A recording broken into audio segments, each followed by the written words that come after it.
Analysts in Beijing note that the timing of Trump's remarks is significant. The US president has been building a case for broader international unity against Russia, pressing Europe to do more and framing China as a silent enabler of the war. By rejecting this narrative so firmly, Beijing is protecting two crucial interests: its economic stability and its diplomatic standing. First, Chinese leaders cannot afford to appear weak in the face of US demands. At home, national pride and sovereignty are central to the Communist Party's legitimacy. Any suggestion that China is being bullied into compliance risks domestic backlash. Second, Beijing is deeply invested in its partnership with Moscow.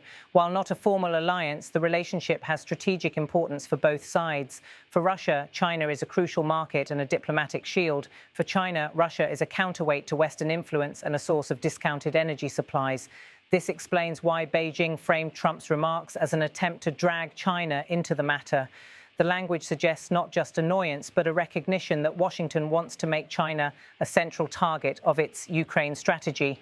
Trump's call to Europe also puts European capitals in a difficult position.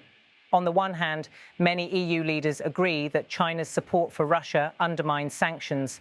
On the other hand, Europe remains heavily dependent on China for trade, investment, and critical supply chains. Calls for economic pressure on Beijing run directly into the reality of Europe's reliance on Chinese markets.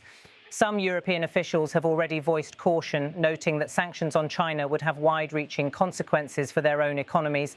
At the same time, pressure from Washington, particularly from a US president who has repeatedly clashed with Europe on trade, creates political tension inside the transatlantic alliance.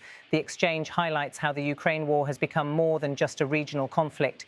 It has become a diplomatic flashpoint between major powers. Trump's remarks and Beijing's reaction illustrate the deep mistrust between Washington and Beijing, as well as the difficulty of building a truly global consensus on Ukraine.